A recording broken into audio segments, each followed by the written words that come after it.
I personally believe that, you know, fairy tales or mythology is like a blueprint for our lives in some way, without wanting to sound too pretentious. But I have a 7-year-old, and, you know, I've read him Greek mythology. The most recent book we read together was Watership Down, which is... Wonderland as well? Sorry? Alice in Wonderland? He's just started that, but I'm not reading that with him. I think he's reading that with someone else. But me and him connected over Watership Down, because it's a book that I read when I was 8 or 9.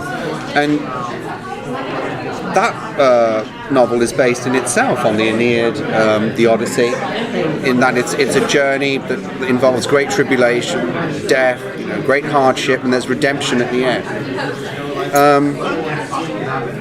And they form us in some strange sort of way. You know, we still need them. You know, we needed them thousands of years ago, and we need them now.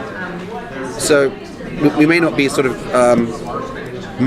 in the same way, sort of sitting around a campfire or a fire with a menace of darkness outside the circle of firelight, but we have TV.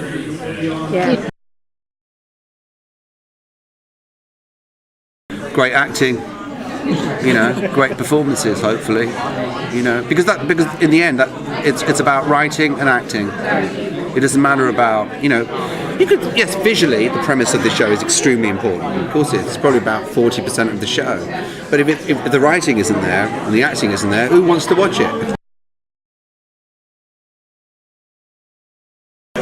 You know, it brings me back to Lost, because what I realised with Lost over 6 seasons was that it's an extraordinary medium, in the sense that you can do stuff on TV that you cannot do on film.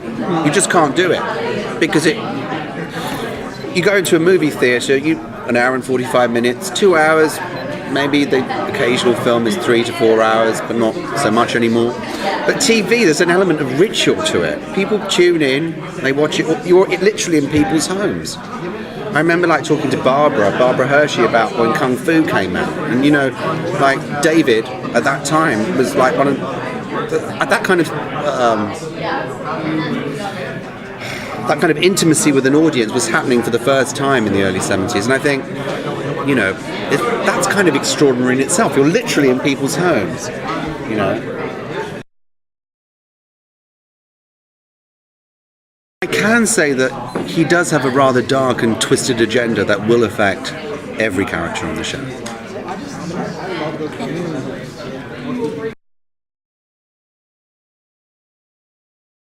You know, we're all affected by the childhood that we've had, you know, for better or for worse. You know, and that childhood is an important period that almost kind of confirms the choices that you're going to make later on, good or bad, you know, and that goes for everybody.